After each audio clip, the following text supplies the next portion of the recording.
Appreciate you all joining today. We'll be going through like session 1 of our webinar series, which will be 7 parts. Today's gonna be more of like an overview, talking about cash flow and inventory management, and kind of like how these decisions will affect your operational scalability. And I think what I'm hoping this is going to be is a little bit different because I've kind of gone through this process for the past 4 years, and really I think give a perspective that you guys will be able to relate to, and definitely talk about some of the mistakes I've made along the way. Let's see.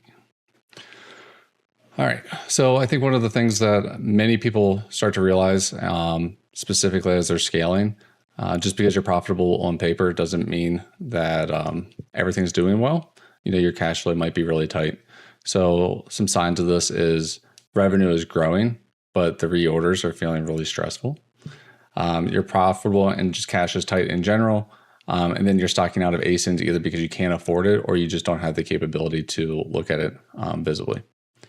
So session for you would be primarily if making inventory decisions primarily based off of gut feeling and not based off of your available cash flow or any very concrete profit metrics.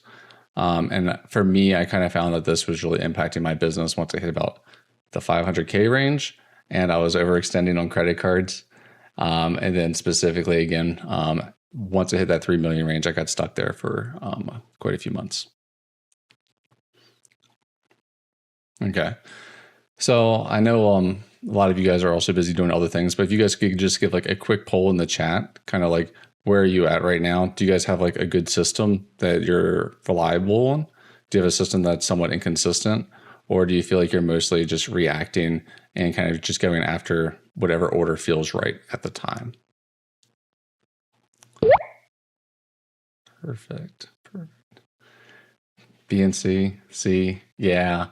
Yeah, that's kind of what I always heard. I was actually expecting a couple more B's or at least someone to say an A, but yeah. No, I appreciate your all's honesty. Building a process out around this will definitely just improve your whole overall workflow, making life a little bit simpler, and removing the guessing work, which also produces better margins. So the goal is that by the end of this session specifically, you'll know why some profitable sellers are still running into some cash pressure, what systems reduce like stockouts, overstock, and reactive buying and removing the emotion, how inventory decisions can like destroy your buying power, which seems a little bit counterintuitive. And then at the end, we'll kind of go through like the 5 weekly questions we should be asking each week for your various ASINs to kind of see where you land from a cash flow perspective and inventory management. So for perspective, all of this kind of came about almost 2 years ago. So I essentially missed out on like an entire Q4. So in Q3 of 2024, I was using various software. So for those of you who used Replen dashboard, I was very reliant on it, but it had a couple of flaws in it. So I was pulling reports from Replen dashboard, Seller Snap, and quite a few Amazon reports. I put them into like this massive like Google sheet, built a macro, and it was running beautifully until I didn't have a range properly in the script. So essentially I wasn't accounting for all the inventory we had ordered. So each week I was just ordering more and more, and I thought everything was going fantastic until I ran out of money and I was very overstocked. So the outcome is essentially it took quite a few months to sell through. I didn't get my money back until early October. And by the time I was able to purchase the inventory and get it back in, I was already late on Q4. So our business stalled for about 5 months. We stayed very stagnant until our inventory was all able to check in January. So we kind of missed out on like a Q4 growth opportunity. And with all of like the storage fees and stuff that you guys know we incur, Q4 of 2024 was lower profit than the 3 prior quarters, which definitely hurt my emotions that year. So one of the other things that we'll hear about is that revenue doesn't necessarily mean the same as like business health. And that's kind of what I was alluding to on that last slide. So even at 350K months at the time, we were, making like, I think December, we made like $7,000 on that month, which was pretty heartbreaking, and kind of shows that just because the orange bars are high doesn't mean that doing very well, and we were really tight from a cash flow perspective. So revenue really only tells you like how much you sold, whether the demand existed or not for that product, and that the business is active. What revenue doesn't tell you though is like going to be like whether you're profitable or not. So we'll talk about like the financials and all of the fees that really need to be considered in week 3. Whether you actually have cash available for your reorder, whether growth is creating capital pressure or not. And that's kind of what I was talking about in Q4, where I wasn't getting the money back in time to pay down the credit cards, which is why we had to stop our spending. Whether overstock is quietly eating your margin, and we'll kind of take a look at a case study on that later today.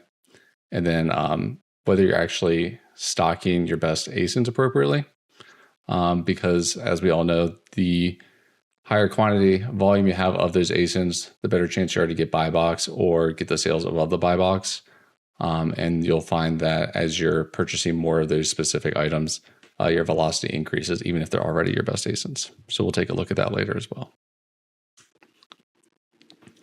All right, and this will be the last time I talk about it. I'm just really passionate. So cash flow has to take priority over profit, and then profit over revenue. If your cash flow is inadequate, then honestly, this is where businesses go under. Profitable businesses do go bankrupt, and it's because they don't have the cash flow necessary. They'll make bad decisions, take out poor loans, or lose employees because they're not able to pay the wages. So most sellers track these in reverse orders, but a sustainable operator should prioritize them in this method, right? So starting from the bottom at number 1, cash flow is going to be like the oxygen of the business. It's going to be where you can identify the buying power, increase the inventory capacity, and create the steady state operations. After you have a steady stream of cash flow, you can really start to optimize your profit. So I'm going to call that like the fuel that's necessary to compound and grow your business. And then finally, after you have those first 2, the revenue is just naturally going to come following, especially when you're able to reinvest those profits and you have a positive cash flow to be able to take advantage of opportunities as they exist. All right, so diving into like how cash flow actually works, and I think this is the number that really surprised me in my business, and I think it really surprises other people. So what does like a cash cycle look like? So for us, for our business specifically, it's 77 days. From the time that we place an order with a supplier, it's going to take up to about 4 days for the shipment to arrive to us. And then after that, it can take up to a week for our prep center to receive it because our volume can be a little bit cyclical at times. And then we also assume that it can take Amazon up to 14 days to fully make the items available. So essentially, we're almost at a month by the time our inventory is available for sale after we've purchased it and would have to pay for it. Breaking down the in-transit a little bit further, so 7 of those days would be the time at the prep center or warehouse. So for some of us who have our own warehouses, unlike me, you can probably be a little bit faster and a little bit more flexible to improve this cash flow cycle. But the time that it takes from the time you ship to Amazon is about 14 days is what we assume during Q1 through Q3. So this is, the shipping. So it's the inbound and transit, delivered, receiving, and then the FC transfer. In Q4, we extend this to 28 days. So we'll start prepping for this in September, adjusting our expectation. That way we can try to prepare and have adequate inventory for Q4.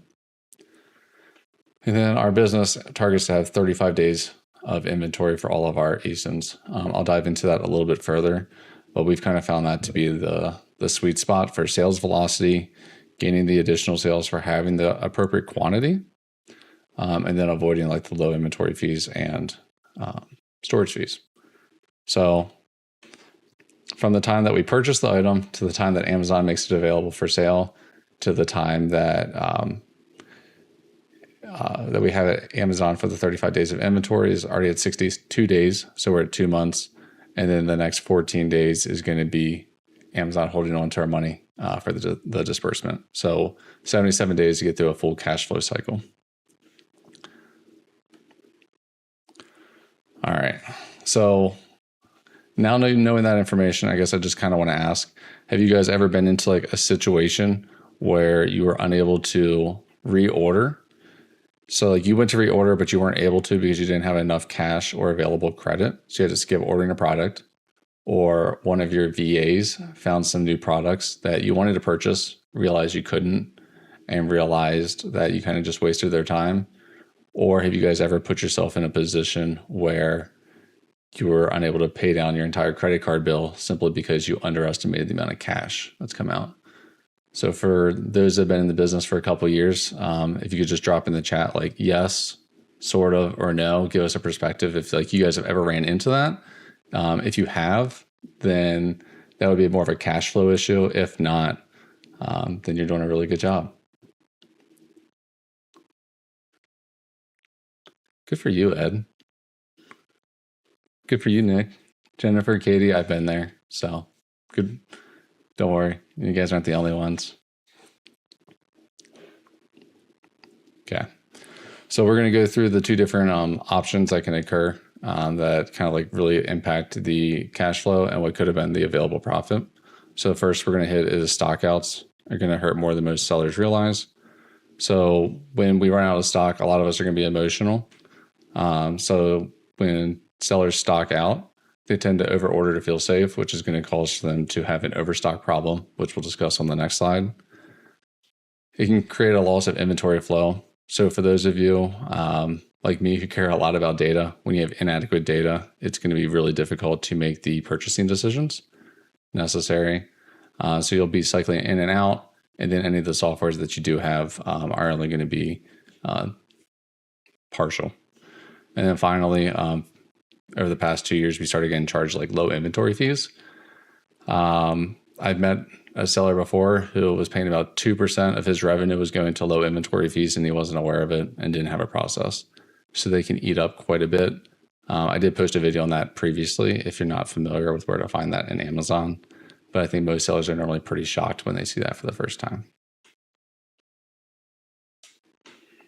Okay. Conversely, we'll go through like you have overstocking where you're trying to be too safe. So you'll end up having stagnant inventory, not even to mention like ones with expiration dates that can expire. Your capital is going to be locked in slow moving units. Your storage fees will compound over time, and then rise of long-term storage fees or dead stock. I think these are 3.5x at Q4, which makes it even that much worse. Healthy inventory, you're going to want regular turns. So we do a 35-day target. For those of you who don't really have a target, I would strongly recommend that and give it a shot. I would just about guarantee that your revenue is going to increase as a result, and that your cash flow is going to feel much more conservative if you've been targeting for higher than that. And then trying to give like some of like our own personal real numbers. Your storage fees in a given month should stay below 0.2% of your revenue, excluding Q4, of course. So if you sell $100,000 a month, you should be paying only $200 or less in storage fees if you're doing inventory in a healthy turn rate. Healthy inventory would also mean that you have cash freed up to pursue better opportunities. So always pruning your lowest ROI items for the better ones. And then your long-term storage fees should be under 0.01% of revenue. So, for example, I'm going to use a really big number. If you're selling $1 million per month in revenue, you should be spending less than $100 a month on long-term storage fees. If anyone disagrees, you can definitely drop that in the chat and we can talk about it. But that's kind of like the numbers and metrics that we use for our business. And if we're ever outside of one of those, we look at it very dramatically, but we've stayed out of those for about 18 months now. Okay, so we'll do 2 snapshots. So SKU A, using like this example, and apologize to bring math in on a late evening for you guys. If you're selling 5 units a day, you have 20 units available. And then we talk about like the supplier lead time and Amazon lead time. Okay. So if we go through like the diagnosis of based off of that data, at 5 units a day with 20 units, you only have 4 days of stock remaining. You're already with the 17-day total lead time, the reorder should have gone out 13 days ago. As a result, the seller's already in stock out territory before the order begins, and that would be equivalent to $520 in potential profit minimum. So while sorry. Most of the people that I've actually been talking to lately that don't have a really good inventory process are primarily utilizing Amazon when they are completely out of stock, telling them to reorder, or using a software in a similar way. And as a result, the entire time that they're stocked out, they're losing out on potential profit. Meanwhile, them and their team are still sourcing new products, but they're not adequately staying in stock on the items that they're already carrying. So this is why it's important to always maintain at least some units in stock, because this is the easy money. Conversely, this is my favorite, is people who like to get really heavy on inventory just to feel safe. So sales velocity is 2 units a day, so 60 units a month. It's actually a pretty fast ASIN, but someone was emotional, so they purchased 300 units using the same lead time of 17 days at the same unit cost of $20 and a profit of $8. So at 2 units per day with 300 units, that's essentially 150 days of stock remaining with a 17-day total lead time. Oops, sorry that it's doing that. Okay. So with a 17-day total lead time, the business now has an excess of 98 days of inventory. This causes for almost $4,000 of cash to be unnecessarily tied up. And then assuming that the seller has 30% ROI for all of new acquisitions, they're losing out on $1,176 in additional profit that could have been deployed elsewhere. So that's where it's hard to have that happy medium where you're trying to avoid the low inventory fees as well as avoid the storage fees. Okay, so I think this is the last time I ask you guys to get too involved, but how often does that happen for you guys in your business? Do you guys feel like you're either getting low inventory fees hit or overstocked on like a weekly basis, monthly, rarely, or it just never happens because you have a tight system and you guys are landing in the metrics that I mentioned earlier?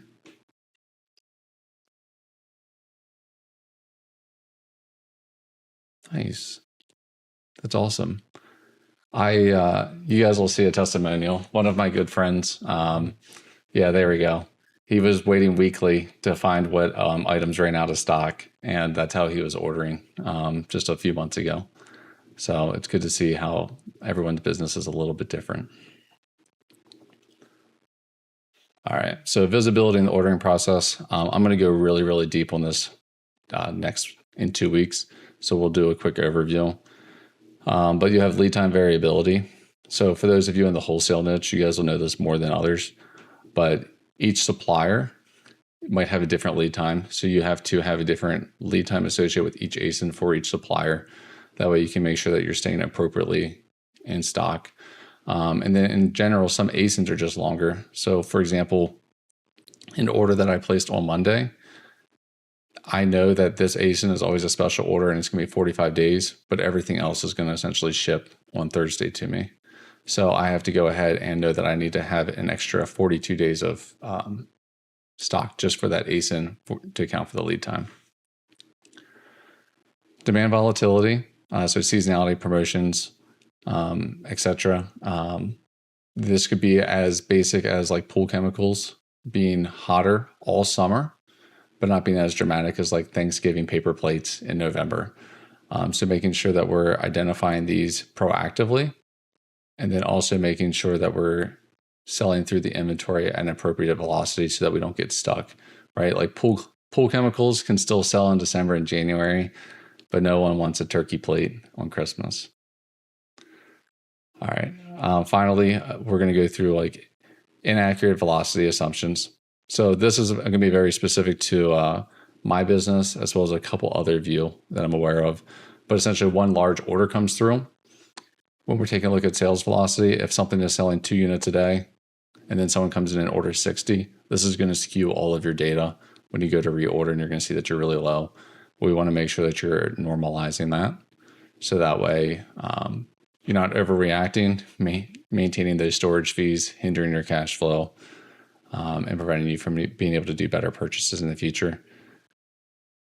And then just talking about like the variability, it can be really dangerous trying to manage, 50 plus SKUs across multiple suppliers, especially with changing lead times. I'm sure you guys saw that last year when the tariffs came in. how it's dramatically impacting some of the lead times. So the mistakes that most sellers are going to make, especially the ones who are, I'm going to say, newer or haven't been doing this as a full-time position yet, they're going to be reordering based on specifically memory rather than what the data is specifically stating. They're going to buy too late, which seems to be the most common. They're waiting until their inventory gets low so that way they can feel confident in their decisions. A lot of sellers, especially in the beginning, are going to be chasing the revenue instead of cash efficiency. These are how you see those people that create the really large orange bars, and then 6 months later, you never really see from them again. And it's because they either didn't have proper cash efficiency or they weren't as profitable as they thought they were. And then finally, is just failing to prioritize when the cash is limited. One of the things that I don't hear from any other sellers is constantly pruning the low ROI, high return rate items. One of the best ways to keep your margins high is to constantly keep reducing your like low profit per month ASINs or just your lowest ROI, knowing that there's always thousands of ASINs out there that you can purchase again and keep growing. So if we're going to take a look at like the 5 questions that you should ask every single week, just looking at a very simple and basic historical data supply, how long will this inventory last for me? So total units divided by daily velocity is going to equal the days of stock remaining. That one's a pretty basic one. I think most of us are probably tracking, at least on our top ASINs. Identifying when do you realistically need to order. So when you're going through this process, you need to identify what your projected like lead time is. So if that's the 3 days for the supplier, 4 days for prep, and 14 days for Amazon, just know that you need to have 20 additional days of supply for each ASIN. And now that you have those two identified, you can go through and do your calculation of how much more should I reorder. You'll want to do this again for like every single ASIN, every single week. So that way you can stay stocked with it and avoid those fees. Switching away from just the restocking purchase, for all of you who have a repricer, setting up a filter to identify what inventory is currently hurting buying power. So we essentially have what's, we use Seller Snap, which some of you guys might as well. I think Be Cool has it as well. But you can set up your inventory age to be greater than 90 days. I go through and remove the filter, but as a result, we also have a 60 to 90 day mark. We export that, and then we take a look at which ASINs are starting to get into that 60 to 90 day territory, switch it to a different repricing method, and then at 90 days, it essentially goes to liquidate 0% ROI, because we know that we always have more ASINs than we do capital. And if that money is sitting there, I'd rather get it back, even at like a slight loss, knowing that I can redeploy it rather than hoping that the inventory is going to become profitable again one day. So we do that weekly. It normally only takes about 15 minutes, but it's a quick report you can normally pull from our repricer. And then speaking of like how we're always limited on capital and the pruning that I keep talking about, which ASINs deserve your limited cash first? So making sure that you're able to see the correct ROI for all of your ASINs. So what I mean by the correct ROI is an ASIN that sells 10 units and gets returned 4 times is going to have a significantly lower ROI. There's some other softwares out there, when they calculate ROI, they don't even include like inbound shipping. So I'll use like Inventory Lab doesn't do that, or at least they didn't the last time I checked. So I had an item that said 42% ROI on Inventory Lab, and it turned out it was negative 10% once I accounted for inbound shipping. So making sure that we're considering all of the factors and fees when we're making these ROI decisions will help your numbers at the end of each month. I did have one more question for you guys then. I'll jump back. How many of these questions are you guys evaluating weekly in your inventory for each of your ASINs? Yeah, I guess just if you guys can throw out a number for how many of these, that would help us realize. And then if you want to include which ones you're not considering, would also be really interesting. Yeah.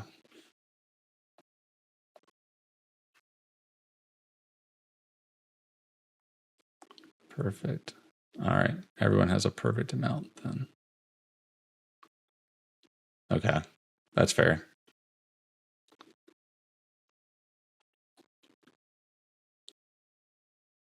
Well, Jennifer, I will say your business tends to favor people who buy and hold. So that one might not always be the worst thing for you. All right. Perfect. All right. Thank you guys for sharing. See, fair amount doing like 1 through 3 at least. Okay. All right. So the goal that by the end of the 7 weeks here is we're going to go from the reactive seller. So you're asking like, what am I low on today? You're ordering under pressure, especially when you see the orange bar is decreasing. You start ordering more to try to feel a little bit better about your spend, especially for people who put spend goals. They can be a very nasty means, as it forces you to make bad purchasing decisions. Losing track of lead times and then making cash decisions by feelings. So systematic seller would be like, what should I buy first with the cash that I have? Prioritizing the ROI, identifying the inventory issues before they become really urgent. So purchasing the items, knowing your lead time. One of the best changes to our business in the past year is we went from daily ordering to weekly ordering.